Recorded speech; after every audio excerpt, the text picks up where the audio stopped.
Sebelum kita memasuki materi dasar manajemen yang lebih jauh, kita akan memasuki bagian pendahuluan terlebih dahulu. Apa sih manajemen itu? Manajemen merupakan suatu proses yang menggunakan metode ilmu dan seni untuk menerapkan fungsi-fungsi POAC atau perencanaan atau planning, pengorganisasian atau organizing, pengarahan, dan pengendalian atau controlling pada kegiatan manusia yang dilengkapi oleh berbagai macam faktor untuk mencapai sebuah tujuan. Tujuan dari manajemen sendiri adalah agar tujuan organisasi dapat tercapai dengan efektif dan efisien. Lalu yang kedua adalah ukuran pencapaian tujuan dapat diukur dengan efektivitas, dan tujuan dalam pemanfaatan sumber daya dapat diukur dengan efisiensi. Efisiensi sendiri merupakan melakukan sesuatu dengan benar dan tepat, sedangkan efektivitas adalah melakukan sesuatu dengan benar. Manajemen memiliki 3 aspek utama. Yang pertama adalah sebagai proses. Lalu yang kedua adalah adanya tujuan yang telah ditetapkan dan harus dicapai bersama-sama. Lalu yang ketiga adalah mencapai tujuan secara efektif dan efisien. Prinsip dasar manajemen yang pertama, dasar manajemen ini merupakan usaha dari sekelompok manusia, bukan usaha dari satu orang saja. Meskipun pekerjaan dari seseorang dapat menghasilkan sesuatu yang bernilai ekonomis. Lalu yang kedua adalah memiliki tujuan. Dalam manajemen selalu terkandung tujuan yang akan dicapai secara bersama-sama, secara efektif dan efisien. Fungsi-fungsi manajemen meliputi planning atau perencanaan, organizing atau pengorganisasian, dan controlling atau pengendalian. Nah, fungsi-fungsi ini dinyatakan sebagai fungsi setelah pengorganisasian, dan inti dari dasar manajemen adalah bagaimana membuat sekelompok manusia yang telah memperoleh penugasan melalui pengorganisasian dapat mencapai tujuannya sesuai dengan sasaran yang telah ditetapkan. Kali ini saya akan menyampaikan materi manajemen. Manajemen diperlukan agar tujuan organisasi dapat dicapai dengan efektif dan efisien. Ukuran pencapaian tujuan digunakan efektivitas, sedangkan ukuran pemanfaatan sumber daya yang baik digunakan efisiensi. Efisiensi yaitu melakukan sesuatu dengan benar atau tepat. Konsep input-output yang mengukur pengorbanan sumber daya dalam pencapaian suatu tujuan. Sedangkan efektivitas melakukan sesuatu yang benar atau tepat, ketepatan menunjukkan kebutuhan. Perencanaan, pengorganisasian, pengarahan, dan pengendalian kegiatan dari sekelompok manusia yang dilengkapi dengan sumber daya atau faktor produksi untuk mencapai tujuan yang sudah ditetapkan lebih dulu secara efektif dan efisien. Lalu berikut adalah prinsip manajemen menurut para ahlinya. Manajemen adalah proses yang mencakup perencanaan, pengorganisasian, pengarahan, dan pengendalian terhadap penggunaan sumber daya yang dimiliki baik manusia dan material untuk mencapai tujuan. Sedangkan menurut John Skerman dalam bukunya Manajemen adalah proses dan perangkat yang mengarahkan serta membimbing kegiatan-kegiatan suatu orang dalam mencapai tujuan yang telah ditetapkan. Lalu Ortweitet dalam bukunya The Art of Administration, yaitu 3 aspek manajemen. Yang pertama sebagai proses, yang kedua adanya tujuan yang telah ditetapkan, yang ketiga mencapai tujuan secara efektif dan efisien. Prinsip dasar manajemen yaitu yang pertama, usaha sekelompok manusia bukan usaha satu orang, meskipun pekerjaan seorang dapat menghasilkan benda bernilai ekonomi. Dan kedua, ada tujuan. Dalam manajemen selalu terkandung adanya suatu tujuan tertentu yang akan dicapai oleh yang bersangkutan. Lalu selanjutnya, fungsi manajemen yang pertama itu planning atau perencanaan. Yang kedua, organizing atau pengorganisasian. Yang ketiga, controlling atau pengendalian. Fungsi yang dinyatakan secara berbeda adalah fungsi setelah pengorganisasian. Intinya adalah bagaimana membuat sekelompok manusia yang telah memperoleh penugasan melalui pengorganisasiannya mampu dan mau melakukan kegiatan untuk mewujudkan sasaran yang telah ditetapkan. Menurut Georgeteri, actuating atau penggerakan banyak diikuti. Selanjutnya, saya akan menjelaskan tentang manajer dan manajemen lingkungan eksternal organisasi. Siapa manajer itu? Manajer adalah orang yang bertanggung jawab atas bagian dari perusahaan, yaitu mengelola perusahaan. Manajer bertanggung jawab atas sebuah departemen dan orang-orang yang bekerja di dalamnya. Lalu manajer adalah orang yang menjalankan fungsi manajerial, terutama mereka harus memiliki kekuatan untuk merekrut, memecat, mendisiplinkan, dan melakukan penilaian kerja. Lalu yang selanjutnya adalah perubahan peran manajemen dan manajer. Secara tradisional, manajemen puncak sebagai pusat kendali elemen dari bawahnya. Dan secara kontemporer, manajer hanya sebagai pengontrol elemen di bawahnya yang telah diberdayakan. Lalu level dari manajemen. Manajemen dibagi 3, yaitu manajemen atas, manajemen tengah, dan manajemen bawah. Manajemen tingkat atas yaitu tujuan jangka panjang, produk, pasar, organisasi, bisnis, pekerjaan seperti CEO, CFO, COO, CTO. Lalu manajemen tengah yaitu menafsirkan rencana dan mengatur tindakan pekerjaan atau regional manager. Lalu manajemen bawah yaitu mengimplementasikan rencana pekerjaan, pemimpin tim, asisten manajer, mandor, dan manajer shift. Manajer dan manajemen. Manajer bertanggung jawab atas proses menyelesaikan aktivitas secara efisien dengan melalui orang lain serta menetapkan dan mencapai tujuan perusahaan melalui pelaksanaan 4 fungsi. Yang pertama, perencanaan atau planning, perorganisasian atau organizing, kepemimpinan atau leading, pengendalian atau controlling. Kedua rangkaian tersebut memanfaatkan SDM, keuangan, dan material. Skill manajemen yaitu pertama manajemen waktu, yang kedua kepemimpinan, yang ketiga membangun tim, yang keempat perencanaan, dan yang kelima delegasi. Aturan manajerial yaitu yang interpersonal yaitu figurehead sebagai orang yang dapat menjadi contoh. Yang kedua leader, sosok yang mampu memimpin. Yang ketiga liaison, harus bisa menjadi sosok yang gemar membantu. Yang kedua feedback, monitor, dapat memonitor, mencari informasi secara internal dan eksternal. Diseminator, menyebarluaskan dan mengkomunikasikan informasi. Dan yang ketiga spokesperson, juru bicara dan berbicara atas nama organisasi. Kualitas dari manajer yang baik yaitu akuntabilitas, karakter, kedekatan budaya, prioritas, kehangatan, kesabaran, kejujuran, ketegasan, empati, attitude positif, kompetensi, dan fleksibilitas. Lingkungan internal organisasi mengacu pada peristiwa, faktor, orang, sistem, struktur, dan kondisi dalam organisasi yang umumnya di bawah kendali sebagai langsung perusahaan. Staf dan atau karyawan bagian penting dari lingkungan internal. Manajer harus mampu mengelola karyawan tingkat rendah dan pada saat yang sama mengawasi faktor lain dari lingkungan internal. Ketika setiap orang mampu dan berbakat, politik dan konflik internal bisa menghancurkan organisasi yang baik dari dalam. Anggaran dalam bisnis, bahkan kekurangan uang bisa menentukan kelangsungan hidup atau tidaknya perusahaan. Lalu yang selanjutnya yaitu budaya perusahaan, yaitu terdiri dari nilai, sikap, dan prioritas yang dijalani karyawan setiap hari. Lalu yang selanjutnya adalah lingkungan eksternal perusahaan, terdiri dari faktor-faktor di luar organisasi tapi mempengaruhi perubahan internal dan sebagian besar di luar kendali perusahaan. Pelanggan, persaingan, ekonomi, teknologi, dan politik sosial yaitu adalah lingkungan eksternal dari sebuah perusahaan.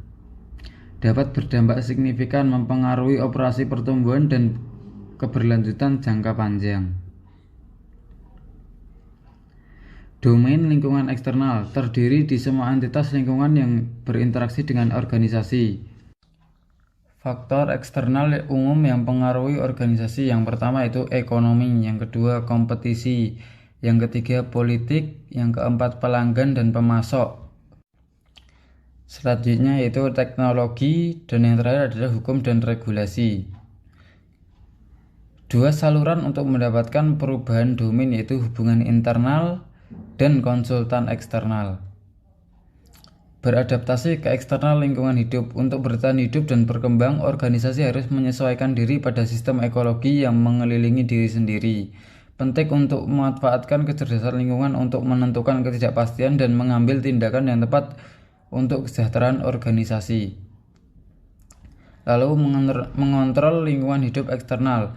Pergeseran kompetensi dapat mengubah bisnis intinya menjadi produk, dengan demikian memimpin perubahan domain pesaing lainnya, menciptakan basis pelanggan baru untuk memonopoli pasar dan menjauhkan pesaing.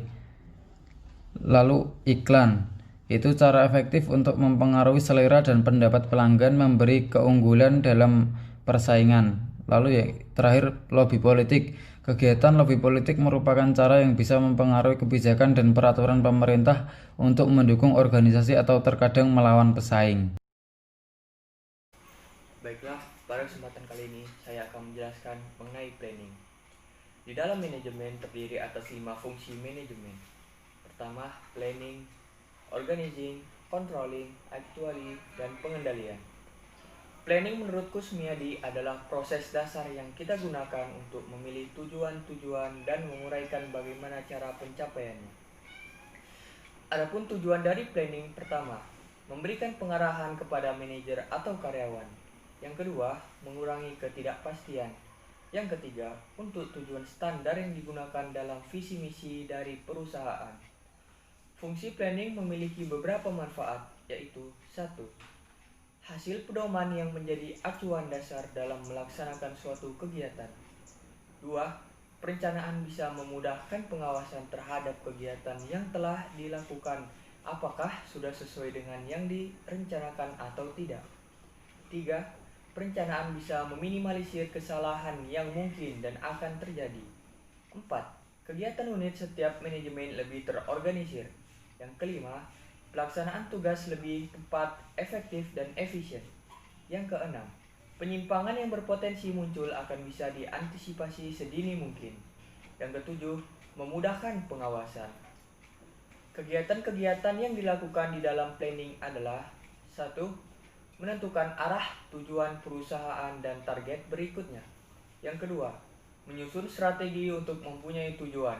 Yang ketiga, menentukan sumber daya untuk menjalankan strategi. Yang keempat, menentukan standar untuk menunjuk tujuan tersebut. Kesimpulannya adalah perencanaan merupakan suatu program kerja untuk mencapai tujuan yang sudah direncanakan.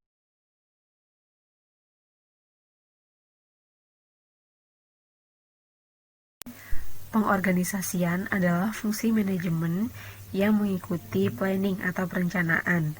Fungsi pengorganisasian sendiri merupakan kombinasi antara sumber daya manusia, fisik, dan keuangan atau finansial. Konsep pengorganisasian yang diusulkan oleh Henry Fayol meliputi 6 poin. Yang pertama adalah spesialisasi kerja, yang kedua rantai perintah, yang ketiga wewenang, yang keempat delegasi, yang kelima rentang kendali atau rentang komando, dan yang keenam adalah sentralisasi dan desentralisasi. Spesialisasi kerja. Cakupan pekerjaan yang sangat luas membuat para karyawan dikelompokkan ke dalam bidang-bidang tertentu. Dengan adanya spesialisasi ini, maka pekerjaan akan menjadi lebih sempit dan lebih spesifik, sehingga tuntutan efisiensi dan kemaksimalan sebuah pekerjaan juga bertambah. Bagaimana jika kejenuhan dalam spesialisasi kerja terjadi? Maka dengan terlalu banyak melakukan pekerjaan kecil, karyawan biasanya mudah bosan. Untuk mengatasi hal ini, maka sebuah organisasi memperbesar tantangan pekerjaan dan membentuk tim agar pekerja tidak mengalami kebosanan dan mereka dapat mengembangkan berbagai kemampuan yang mereka miliki. Rantai perintah yang pertama adalah rantai komando. Rantai komando ini memungkinkan pekerja memiliki seorang supervisor dan mengharuskan pekerja hanya melapor pada satu supervisor saja. Dan bagaimana jika pekerja tidak melapor pada satu supervisor? Maka yang terjadi adalah pekerja akan mendapatkan banyak tuntutan dari berbagai supervisor atas pekerjaannya. Rantai perintah yang kedua adalah prinsip skalar.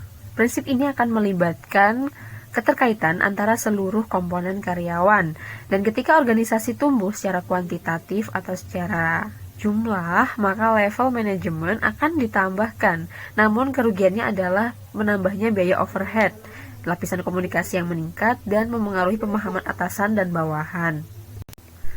Wewenang merupakan hak formal dan sah dari manajer untuk membuat sebuah keputusan, mengeluarkan kebijakan, dan mengalokasikan sumber daya untuk mencapai hasil yang telah direncanakan sebelumnya. Wewenang memiliki 3 prinsip utama.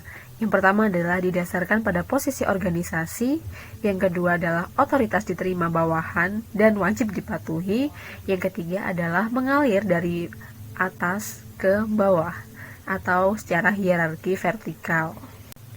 3 jenis otoritas. Yang pertama adalah otoritas lini. Di sini manajer akan sepenuhnya mengarahkan karyawan dan membuat keputusan. Lalu yang kedua adalah otoritas staf. Di sini manajer bertugas sebagai pendukung otoritas lini dan seorang manajer akan menasihati, melayani dan membantu. Namun di sini wewenangnya terbatas. Lalu yang ketiga adalah otoritas fungsional. Nah, di sini akan terjadi pelimpahan wewenang pada individu atau departemen untuk sebuah pekerjaan. Delegasi merupakan transfer otoritas ke bawah dari manajer ke bawahan. Di sini, delegasi memiliki 3 fungsi utama. Yang pertama adalah meningkatkan kepuasan kerja. Lalu yang kedua adalah meringankan pekerjaan manajer. Lalu yang ketiga adalah mencapai hasil yang maksimal. Inilah hasil yang diharapkan oleh sebuah organisasi. Bagaimana supaya pendelegasian yang dilakukan oleh manajer dapat berhasil? Tentu saja manajer harus melakukan 4 langkah berikut. Yang pertama adalah menetapkan tugas kepada karyawan, anggota tim, individu untuk bertanggung jawab kepada tugas tertentu. Lalu yang kedua adalah berikan anggota tim jumlah wewenang yang sama atau proporsional. Lalu yang ketiga adalah pastikan bahwa semua anggota tim dapat bertanggung jawab atas pekerjaannya masing-masing. Lalu yang keempat adalah ciptakan akuntabilitas. Rentang kendali mengacu pada jumlah pekerja yang melapor pada satu manajer. Di sini rentang kendali dibagi menjadi 2. Ada rentang luas apabila manajer dan bawahan sangat kompeten dalam pekerjaannya. Lalu syarat yang kedua adalah organisasi memiliki perangkat yang sangat mapan dan telah dilakukan berdasarkan SOP yang berlaku. Lalu yang ketiga adalah setiap masalah yang ada atau masalah-masalah sepele dapat diselesaikan dengan segera. Lalu bagaimana jika rentang sempit diterapkan? Di sini apabila memenuhi syarat-syarat sebagai berikut. Yang pertama adalah pekerja saling berjauhan dalam hal fisik. Lalu yang kedua adalah manajer memiliki banyak pekerjaan selain mengawasi para karyawannya. Lalu yang ketiga adalah masalah-masalah yang hadir, masalah-masalah yang sekiranya baru muncul itu susah atau sulit diatasi. Sentralisasi adalah pemusatan seluruh kuasa pada satu orang manajer pusat, sedangkan desentralisasi merupakan penyebaran kekuasaan pada tingkatan-tingkatan yang lebih rendah di bawah manajer pusat. Apa saja yang perlu diperhatikan supaya sebuah organisasi tepat menentukan apakah dilakukan sentralisasi atau desentralisasi? Terdapat 4 faktor penentu. Yang pertama adalah lingkungan eksternal dari sebuah organisasi. Lalu yang kedua adalah sifat keputusan yang diambil itu sendiri. Lalu yang ketiga adalah kemampuan manajer tingkat rendah. Apakah mampu diberikan tugas-tugas pendelegasian? Lalu yang keempat adalah tradisi manajemen sebuah organisasi. Pada kali ini, saya akan menjelaskan tentang delegasi. Delegasi adalah perwakilan atau utusan dengan proses menunjukkan secara langsung maupun musyawarah untuk menjadi satu perwakilan atau kelompok. Delegasi yang efektif dibagi menjadi 2, yaitu memberi banyak waktu untuk mengerjakan hal penting. Yang kedua, membantu tim dalam mengajari keterampilan baru. Untuk memutuskan pendelegasian, maka manajer harus menanyakan 5 pertanyaan dasar, yaitu yang pertama, apakah bawahan memiliki informasi dan keahlian untuk melaksanakan tugas? Yang kedua, apakah bawahan berkomitmen untuk keberhasilan? Yang ketiga, akankah kapabilitas dan kepentingan bawahan diperluas dengan delegasi ini? Yang keempat, apakah bawahan berbagi dengan manajemen seperangkat nilai perspektif yang sama? 5. Apakah ada cukup waktu untuk melakukan tugas pendelegasian yang efektif? Ada 4 seni yang disebut delegasi. Yang pertama, daya terima, kemampuan untuk memberi kesempatan pada ide orang lain dan bisa menerima ide orang lain, bisa memujinya atas kinerja yang bagus. Yang kedua, mengizinkan orang lain melakukan kesalahan. Konseling pasien dan penjelasan yang cermat akan mendorong untuk melakukan hal yang baik. Yang ketiga, percaya pada bawahan. Untuk delegasi yang pilihan efektif, tidak ada pilihan lain tersedia. Yang keempat, mendapat umpan balik. Manajer harus bisa menindaklanjuti tugas yang didelegasikan. Pilih orang yang tepat. Yang pertama, akankah orang tersebut punya waktu yang luang untuk melaksanakan tugas? Yang kedua, apakah orang tersebut memiliki kemampuan untuk melaksanakan tugas? Yang ketiga, apakah orang tersebut dilatih untuk melaksanakan tugas? Yang keempat, jika orang tersebut kurang memiliki kemampuan, maka akan dilatih keterampilan dalam waktu yang wajar. Yang kelima, apakah orang tersebut secara umum dapat diandalkan? Yang keenam, apakah orang tersebut mencari tanggung jawab baru?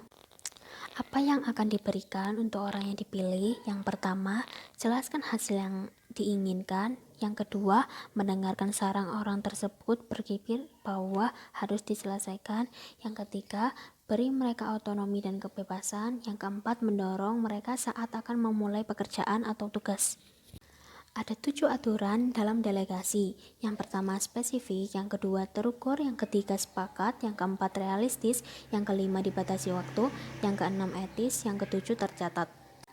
Langkah-langkah yang dilakukan untuk mencapai keberhasilan delegasi itu dibagi menjadi 8 macam, yaitu 1. Menentukan tugas, 2. Pilih individu dan tim, 3. Menilai kemampuan dan kebutuhan pelatihan, yang keempat, jelaskan alasan tanggung jawab tersebut didelegasikan, yang kelima, menyebutkan tujuan, pengukuran, umpan balik, yang keenam, mempertimbangkan sumber daya yang dibutuhkan, yang ketujuh, setujui tenggat waktu, yang ke-8 umpan balik tentang hasil. Mulai dari yang pertama, yaitu tentukan tugas. Konfirmasi dalam pikiran bahwa tugas tersebut cocok didelegasikan. Yang kedua, pilih individu dan tim. Dalam pemilihan individu atau tim, maka kita akan mendapatkan dari individu atau tim tersebut. Yang ketiga, ada menilai kemampuan dan kebutuhan pelatihan. Apakah orang tersebut mampu untuk melakukan tugas? Jika tidak, maka delegasi tidak akan berjalan. Yang keempat, jelaskan alasan mengapa pekerjaan tersebut sangat penting. Yang kelima, ada sebutkan hasil yang dibutuhkan, diantaranya tugas, pengukuran, mendapatkan umpan balik untuk memastikan. Yang keenam, ada pertimbangkan sumber daya yang dibutuhkan, diskusikan dan setujui apa yang dibutuhkan untuk menyelesaikan pekerjaan. Yang ketujuh, setujui tenggat waktu, diantaranya jatuh tempo, tanggal tinjauan, tanggal pelaporan jatuh tempo. Yang ke-8, ada umpan balik tentang hasil. Penting untuk memberitahu orang tersebut bagaimana keadaannya dan apakah mereka telah mencapai tujuannya. Ada 4 tugas yang seharusnya tidak boleh didelegasikan. Yang pertama, mempekerjakan. Yang kedua, penembakan. Yang ketiga, masalah pembayaran. Yang keempat, kebijakan. Selanjutnya, saya akan menjelaskan tentang materi koordinasi. Definisi dari koordinasi adalah penyatuan keterpaduan, sinkronisasi upaya anggota kelompok untuk memberikan kesatuan tindakan untuk tujuan bersama. Pendekatan dasar untuk koordinasi itu ada 4. Yang pertama, koordinasi korektif, yaitu kegiatan koordinasi yang memahami kesalahan saat ini. Yang kedua, koordinasi preventif, kegiatan koordinasi yang bertujuan untuk mencegah terjadinya masalah koordinasi yang diantisipasi. Yang ketiga, koordinasi pengaturan, terdiri dari kegiatan-kegiatan koordinatif untuk memelihara pengaturan struktural dan fungsional dalam organisasi. Yang keempat, koordinasi promotor, yaitu bertujuan untuk meningkatkan artikulasi bagian-bagian organisasi. Perencanaan dan pengkoordinasian. Koordinasi harus dimasukkan dalam fungsi perencanaan dan tahap perencanaan. Hal yang penting di dalam koordinasi adalah disiplin, bermoral, dan perhatian yang konsisten.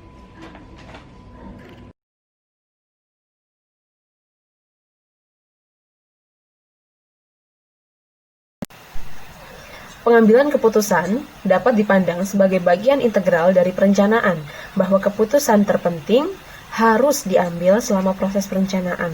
Pengambilan keputusan juga dapat didefinisikan sebagai pemilihan tindakan di antara banyak alternatif. Karakteristik pengambilan keputusan. Yang pertama adalah pengambilan keputusan merupakan bagian integral dari perencanaan. Setiap rencana harus bisa memutuskan solusi yang paling tepat dari berbagai macam alternatif yang ada. Lalu yang kedua adalah melibatkan penilaian dan kebijakan atau kebebasan dari pembuat keputusan. Yang ketiga, bukan proses yang sepenuhnya rasional, karena dalam pengambilan keputusan pasti melibatkan keinginan dan perasaan pribadi seorang manajer. Lalu yang keempat, melibatkan komitmen organisasi untuk mengadopsi jalan tindakan tertentu dan memanfaatkan sumber daya. Yang kelima, mengelola adalah proses manusia dan sosial, menyeratkan campur tangan individu serta faktor sosial. Yang keenam adalah kegiatan yang bertujuan karena diarahkan pada pencapaian suatu tujuan dan sasaran. Yang ketujuh, manajer untuk memecahkan masalah, menyelesaikan krisis dan konflik, serta mengatasi sebuah situasi. Lalu yang kedelapan, terkadang memiliki efek negatif untuk waktu yang cukup singkat. Lalu yang kesembilan, membutuhkan kebebasan yang cukup untuk diberikan kepada manajer, sehingga mereka juga dapat menggunakan pengalaman, keterampilan, dan penilaian mereka.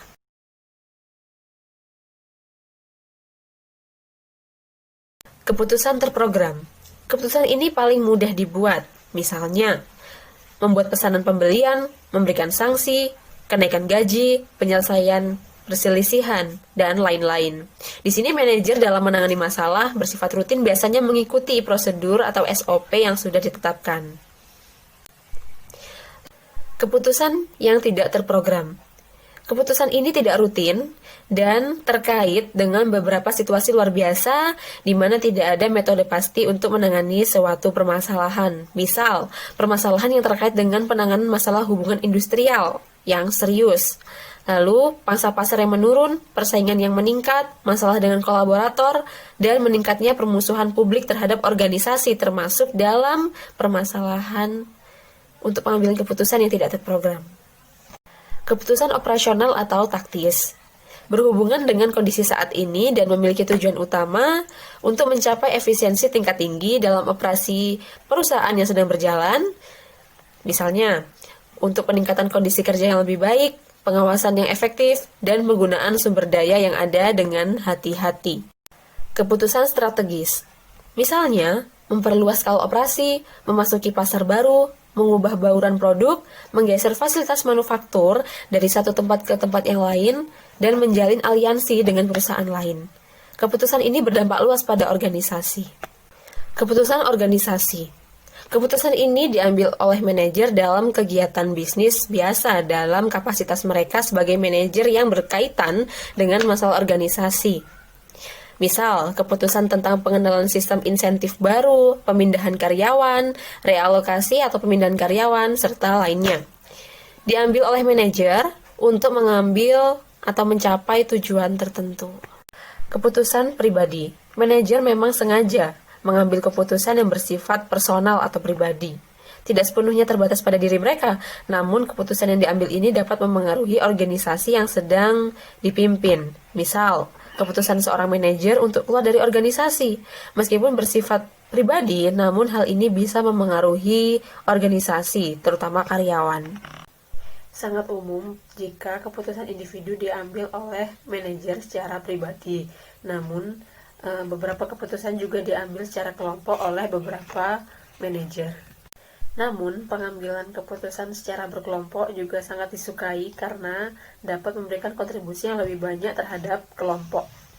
Syarat yang pertama adalah kepastian, berarti adanya alternatif dan biaya, serta memberikan manfaat yang pasti. Syarat yang kedua adalah risiko. Dengan adanya risiko, maka manfaat, alternatif, dan semua biaya yang tersedia akan diketahui, namun hasilnya masih diragukan. Untuk syarat yang ketiga adalah ketidakpastian, yang mana dengan adanya alternatif dan kemungkinan kemunculan namun hasilnya tidak dapat diketahui.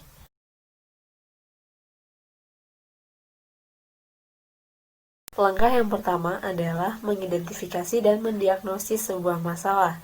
Di sini manajer dituntut untuk mengidentifikasi sebuah masalah dan menentukan tindakan apa yang seharusnya diambil untuk menindaklanjuti sebuah masalah. Langkah yang kedua adalah mengidentifikasi alternatif. Di sini manajer harus mengidentifikasi dan mencari banyak sekali alternatif untuk memperluas peluang bagi organisasi. Langkah yang ketiga adalah manajer harus mengevaluasi alternatif yang sudah ada untuk memilih alternatif yang terbaik. Langkah yang keempat adalah memilih yang paling sesuai atau alternatif yang paling sesuai. Di sini apabila ada unsur yang tidak cocok, maka manajer harus kembali ke langkah nomor 2, yaitu mengidentifikasi sebuah alternatif. Langkah yang kelima adalah implementasi. Tentu saja langkah ini sangat penting untuk keberhasilan dalam pengambilan keputusan. Lalu langkah yang keenam atau langkah terakhir adalah evaluasi. Di sini evaluasi bertujuan untuk memberikan umpan balik dan tentu saja sangat penting di semua sektor manajerial. Pada kali ini, saya akan menjelaskan tentang staffing, yaitu kepegawaian. Definisi kepegawaian nomor 1, memutuskan sumber daya manusia yang dibutuhkan dalam hal pengetahuan, keterampilan, dan kemampuan mengenai peran pekerjaan dan tugas tertentu. 2, merekrut sumber daya manusia. 3, mempertimbangkan outsourcing. 4, menyaring calon pekerja. 5, memilih kandidat.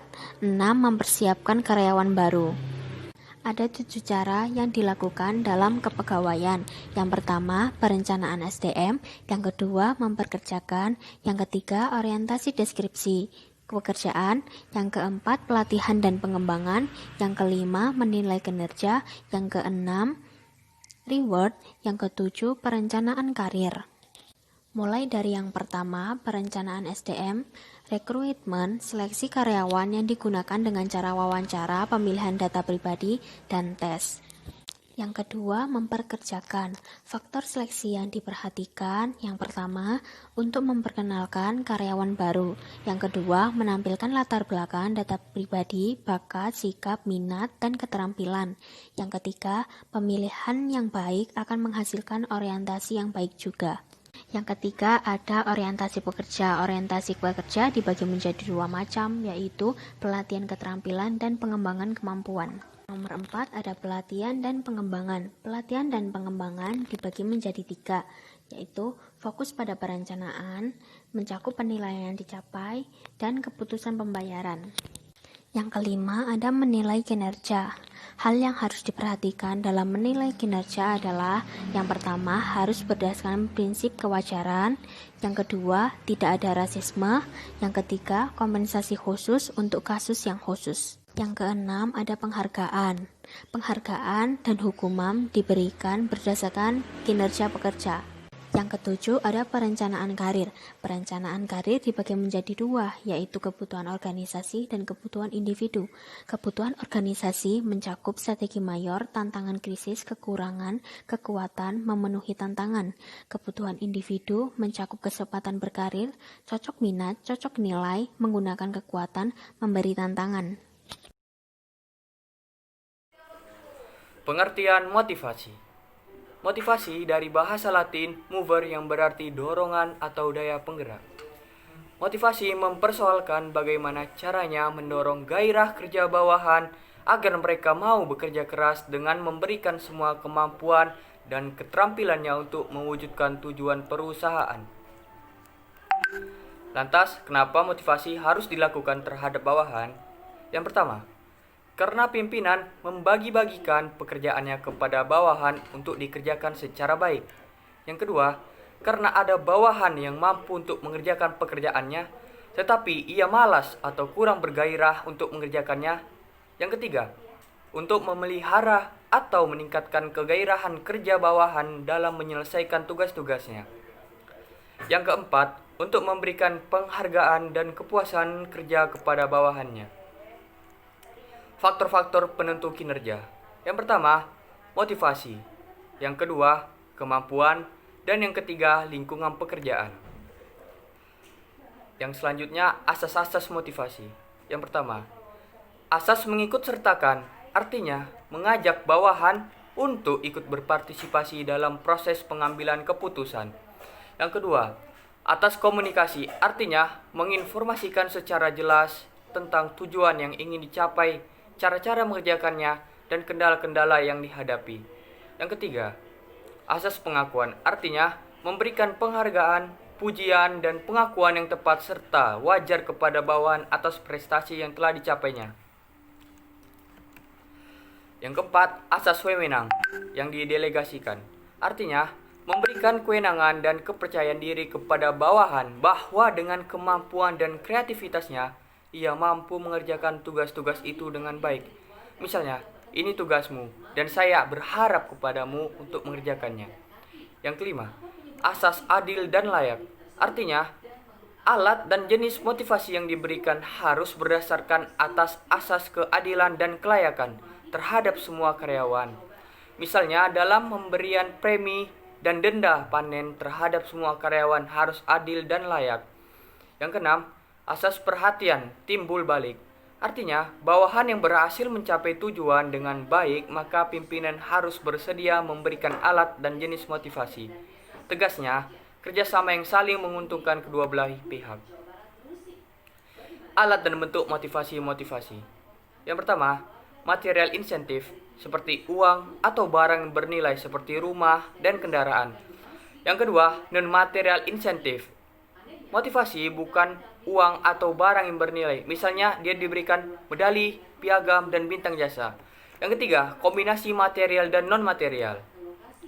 Bentuk-bentuk motivasi. Yang pertama, bentuk uang. Yang kedua, pengarahan dan pengendalian. Yang ketiga, penetapan pola kerja yang efektif.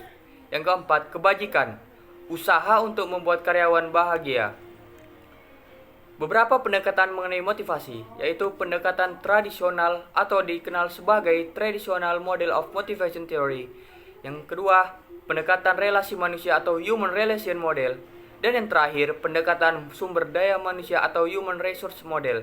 Mungkin itu saja penjelasan saya mengenai motivasi. Materi selanjutnya adalah komunikasi. Istilah komunikasi mengandung makna bersama-sama, yang berarti pemberitahuan, pemberian bagian, pertukaran, di mana si pembicara mengharapkan pertimbangan atau jawaban dari pendengarnya. Komunikasi adalah proses untuk menciptakan atau menimbulkan kesamaan pemikiran antara yang memberikan tanda dengan penerima tanda. Proses komunikasi dapat dilihat dari unsur-unsur yang terdapat, berkaitan dengan siapa pengirimnya, apa yang dikatakan atau dikirimkan, saluran komunikasi, apa yang digunakan, tujuan untuk siapa, dan apa akibat yang akan ditimbulkan. Mengklasifikasi hambatan dalam komunikasi menjadi 4, yaitu yang pertama, gangguan. Gangguan dapat berbentuk mekanik dan semantik. Gangguan mekanik disebabkan oleh saluran komunikasi atau kegaduhan yang bersifat fisik. Sedangkan gangguan semantik adalah gangguan yang berkenaan dengan pesan komunikasi sehingga pengertiannya menjadi berubah dari apa yang dimaksud semula. Yang kedua, kepentingan. Seseorang hanya akan memperhatikan pesan yang ada hubungan dengan kepentingannya. Kepentingan tidak hanya mempengaruhi perhatian saja, tetapi juga menentukan daya tanggap, perasaan, pikiran, dan tingkah laku. Yang ketiga, motivasi. Suatu komunikasi dapat berlangsung dengan baik bila pesan yang disampaikan sesuai dengan motivasi dari penerima. Yang keempat, prasangka. Seseorang yang memiliki prasangka terhadap pengiriman pesan dapat menyebabkan proses komunikasi berlangsung tidak efektif karena dalam prasangka, emosi memaksa seseorang menarik kesimpulan tanpa menggunakan pikiran yang rasional. Komunikasi organisasi. Berkaitan dengan apa yang telah diuraikan sebelumnya, maka komunikasi organisasi dapat didefinisikan sebagai pertunjukan dan penafsiran pesan di antara unit-unit komunikasi yang merupakan bagian dari suatu organisasi tertentu. Komunikasi formal memungkinkan anggota dapat mengurangi atau menekan waktu yang akan terbuang atau kejenuhan produksi, menggeliminir ketidaktentuan operasi pekerjaan, termasuk tumpang tindihnya tugas dan fungsi, serta pembaruan menyeluruh yang berdampak pada efektivitas dan efisiensi. Yang keempat, komunikasi formal menekankan terutama pada dukungan yang penuh dan kuat dari kekuatan melalui struktur dan hierarkis. Komunikasi vertikal. Bentuk jaringan komunikasi vertikal terdiri atas vertikal dari atas dan dari bawah. Komunikasi ke bawah. Dalam sebuah organisasi, berarti bahwa informasi mengalir dari jabatan berotoritas lebih tinggi kepada mereka yang berotoritas lebih rendah. 5 jenis informasi yang biasa dikomunikasikan dari atasan kepada bawahannya. Yang pertama, informasi mengenai bagaimana melakukan pekerjaan. Yang kedua, informasi mengenai dasar pemikiran untuk melakukan pekerjaan. Yang ketiga, informasi mengenai kebijakan dan praktik-praktik organisasi. Yang keempat, informasi mengenai kinerja pegawai. Yang kelima, informasi untuk mengembangkan rasa memiliki tugas. Komunikasi ke atas.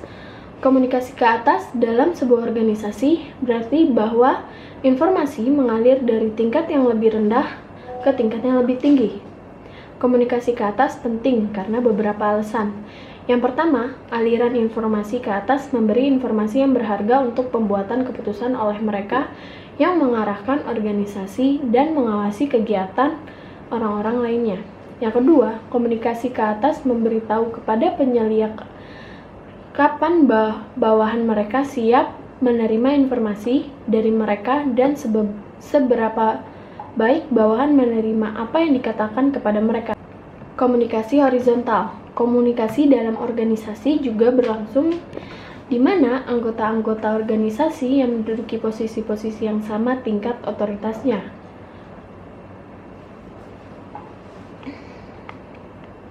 Komunikasi lintas saluran. Komunikasi lintas saluran merupakan salah satu bentuk komunikasi organisasi di mana informasi diberikan melewati batas-batas fungsional atau batas-batas unit kerja, dan diantaranya orang-orang yang satu sama lainnya tidak saling menjadi bawahan atau atasan. Komunikasi informal. Komunikasi informal adalah bila anggota organisasi berkomunikasi dengan yang lainnya tanpa memperhatikan posisi mereka dalam organisasi. Pengarahan arus informasi bersifat pribadi disebut jaringan komunikasi informal. Aplikasi organisasi dalam organisasi pendidikan. Secara umum, penguraian dimensi komunikasi organisasi yang telah dipaparkan pada bagian sebelumnya dapat dijadikan acuan dalam melihat aspek komunikasi organisasi dalam organisasi pendidikan. Pada kali ini, saya akan membahas tentang kepemimpinan dalam manajemen. Kepemimpinan dalam manajemen adalah istilah yang sering digunakan secara bergantian. Banyak orang, termasuk guru dan administrator, menganggap bahwa kedua kata identik dalam arti penerapan. Namun, tidak ada yang bisa lebih jauh dari kebenaran. Mengapa? Karena menurut definisi dan dalam prakteknya, kepemimpinan dan manajemen adalah fungsi yang berbeda. Definisi termuka adalah menetapkan arah dan mempengaruhi orang lain untuk mengikuti arah itu. Memimpin. Ada 5 cara untuk memimpin. Yang pertama, untuk membimbing dan menunjukkan jalan. Yang kedua, untuk mengarahkan dan memerintah. Yang ketiga, menunjukkan metode pencapaian tujuan. Yang keempat, ada membujuk, mengundang, memikat, menarik, dan mempengaruhi. Yang kelima, ada untuk menunjukkan jalan. Ada 6 karakteristik pemimpin yang dibutuhkan. Yang pertama, mengemudi. Pemimpin ambisius dan mengambil inisiatif. Yang kedua, motivasi. Pemimpin ingin memimpin dan mau memimpin. Yang ketiga, kejujuran dan integritas. Yang keempat, percaya diri. Pemimpin tegas dan suka mengambil resiko. Yang keenam, kemampuan komunikatif. Pemimpin itu cerdas, tanggap, dan terampil secara konseptual. Yang keenam, pengetahuan bisnis. Pemimpin cenderung memiliki keahlian bisnis dalam bisnisnya. Kebutuhan kemampuan pemimpin. Peter Drucker percaya bahwa konsistensi adalah kunci untuk memimpin yang baik, dan para pemimpin yang sukses dibagi menjadi 3 kemampuan, yaitu untuk mendefinisikan dan membangun rasa misi. Pemimpin yang baik menetapkan tujuan, prioritas, dan standar dan memastikan bahwa tujuan ini tidak hanya dikomunikasikan tetapi juga dipertahankan. Yang kedua, untuk menerima pemimpin sebagai tanggung jawab daripada pangkat. Pemimpin yang tidak takut untuk dikelilingi oleh orang-orang yang berbakat dan cakap. Yang ketiga, ada untuk mendapatkan dan menjaga kepercayaan orang lain. Pemimpin yang baik memiliki integritas pribadi yang menginspirasi kepercayaan di antaranya pengikut mereka. Gaya kepemimpinan yang pertama adalah otokratis. Otokratis mencakup 3 hal, yaitu manajer membuat semua keputusan dan mendominasi anggota tim. Yang kedua, pendekatan ini umumnya menghasilkan perlawanan pasif dari anggota tim dalam membutuhkan tekanan dan arahan terus-menerus. Yang ketiga, umumnya pendekatan ini bukan cara yang baik untuk mendapatkan performa terbaik dari sebuah tim. Gaya kepemimpinan yang kedua adalah partisipatif. Partisipatif mencakup 5 hal, yaitu yang pertama, manajer melibatkan bawahan dalam pengambilan keputusan dengan berkonsultasi dengan anggota tim yang mendorong kepemilikan karyawan atas keputusan tersebut. Yang kedua, mendorong partisipasi dan delegasi dengan bijaksana. Yang ketiga, menghargai diskusi kelompok dan masukan dari anggota tim. Yang keempat, memotivasi anggota tim dengan memberdayakan mereka untuk mengarahkan diri mereka sendiri. Yang kelima, ada sisi negatifnya. Namun, bahwa seorang pemimpin partisipatif dapat dianggap tidak yakin, dan anggota tim mungkin merasa bahwa segala sesuatu adalah masalah diskusi dan keputusan kelompok. Gaya kepemimpinan yang ketiga adalah laissez-faire yang juga disebut dengan kebebasan, yang mencakup 1. Dalam pendekatan lepas tangan ini, pemimpin mendorong anggota tim untuk bekerja secara mandiri dan menyelesaikan masalah secara sendiri. Yang kedua, memiliki sedikit kendali atas anggota tim. Yang ketiga, membuat tim bingung atau berjuang dengan sedikit arahan atau motivasi. Yang keempat, hanya cocok jika tim tersebut sangat termotivasi dan terampil dan memiliki sejarah penghasilan pekerjaan yang sangat baik. Black Mountain Managerial Grid. Gizi manajerial didasarkan pada 2 dimensi. Yang pertama, kepedulian terhadap orang lain, dan yang kedua, kepedulian untuk produksi. Kepedulian terhadap orang lain ini adalah sejauh mana seorang pemimpin mempertimbangkan kebutuhan anggota tim, minat mereka, dan bidang pengembangan pribadi saat memutuskan cara terbaik untuk menyelesaikan tugas. Yang kedua, kepedulian untuk produksi adalah sejauh mana seorang pemimpin menekan tujuan konkret, efisien organisasi, dan produktivitas tinggi ketika memutuskan terbaik untuk menyelesaikan tugas. Black and Mountain mendefinisikan 5 gaya kepemimpinan berikut. Yang pertama, kepemimpinan country club. Yang kedua, menghasilkan atau menghancurkan kepemimpinan. Yang ketiga, kepemimpinan yang miskin. Yang keempat, kepemimpinan middle of the road. Yang kelima, kepemimpinan tim. Mulai dari yang pertama, yaitu kepemimpinan country club, mencakup orang tinggi, produksi yang rendah.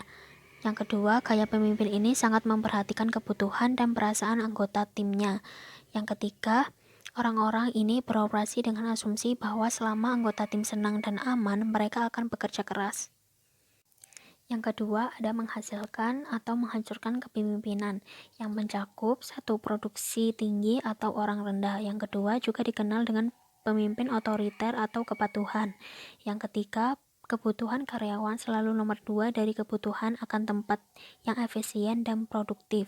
Yang keempat, pemimpin tipe ini sangat otokratis, memiliki aturan kerja, kebijakan, dan prosedur yang ketat. Yang ketiga, ada kepemimpinan yang miskin. Kepentingan miskin mencakup 1. Produksi rendah atau orang rendah. Yang kedua, kepemimpinan ini kebanyakan tidak efektif.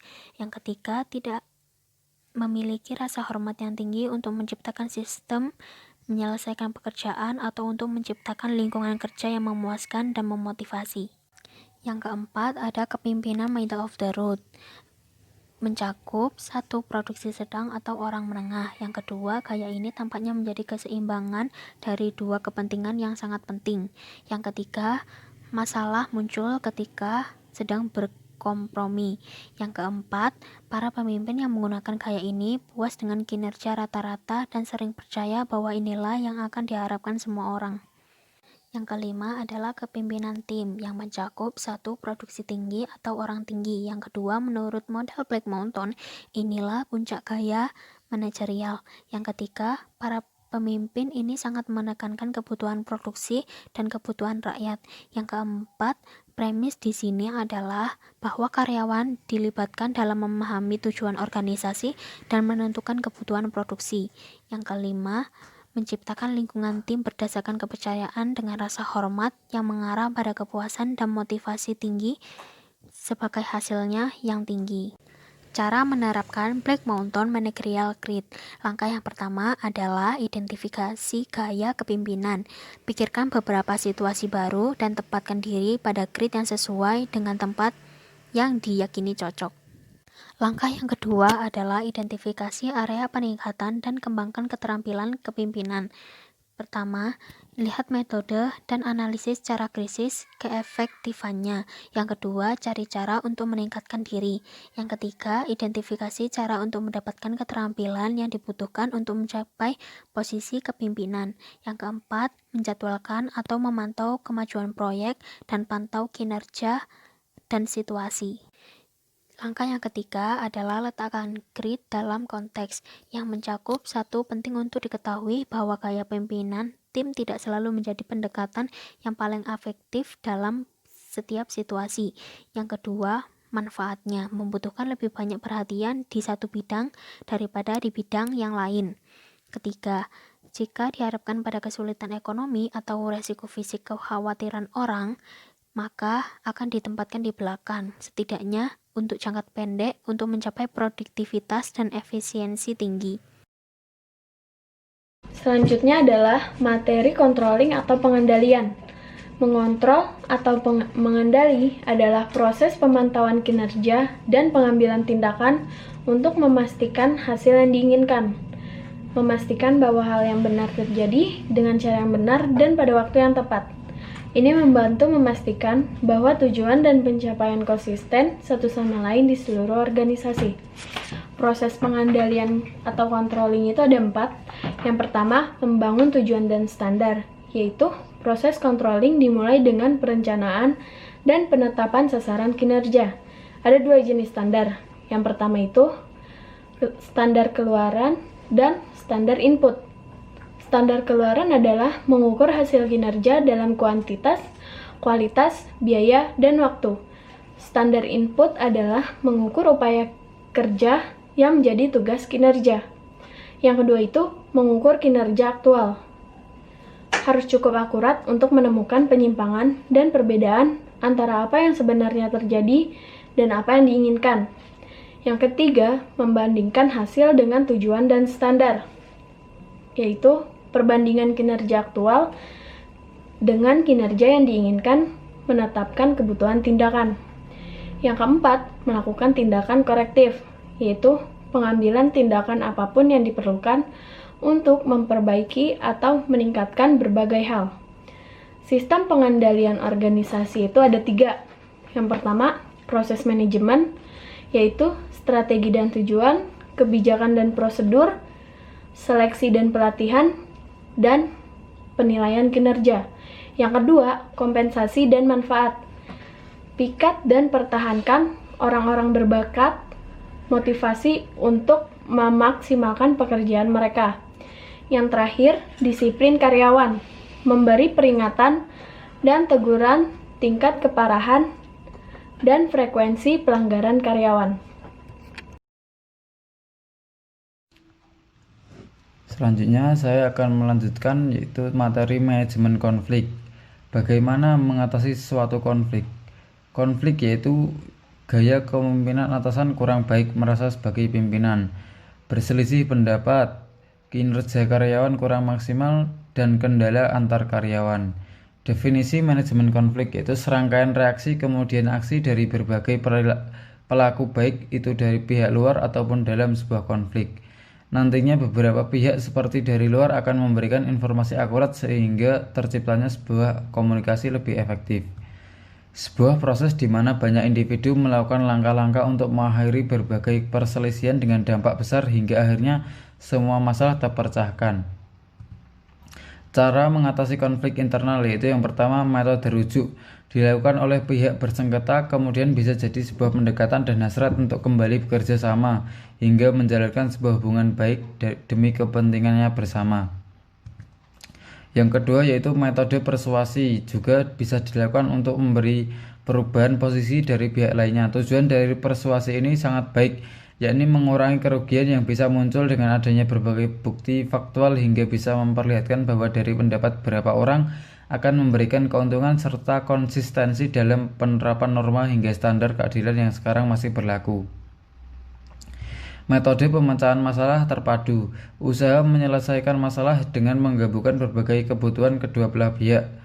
Yang keempat, tawar-menawar, penyelesaian yang bisa diterima oleh kedua pihak. Kedua pihak tersebut akan mempertukarkan konsensi yang mana tanpa mengemukakan sebuah janji secara eksplisit. Yang kelima yaitu penarikan diri. Kedua pihak saling menarik diri dari hubungan. Yang keenam, pemaksaan dan penekanan, menekan pihak lain agar cepat menyerah. Akan tetapi cara ini bisa menggunakan bentuk ancaman atau bentuk intimidasi sehingga kurang efektif. Yang ketujuh, konsultasi, yaitu memperbaiki hubungan antar kedua belah pihak. Yang kedelapan, mediasi, peran mediator yang secara langsung diundang untuk membantu memberi solusi hingga mengumpulkan fakta dan bisa memperjelas masalah yang sedang terjadi. Yang kesembilan yaitu arbitrase, dibutuhkan pihak ketiga dan pihak ketiga akan mendengarkan keluhan dari kedua pihak hingga nantinya berfungsi sebagai hakim. Lalu mengatasi konflik, yaitu yang pertama mencegah konflik destruktif. Yang kedua menghadirkan komunikasi efektif. Yang ketiga memberikan penerapan aturan baku. Yang keempat menciptakan iklim kerja harmoni.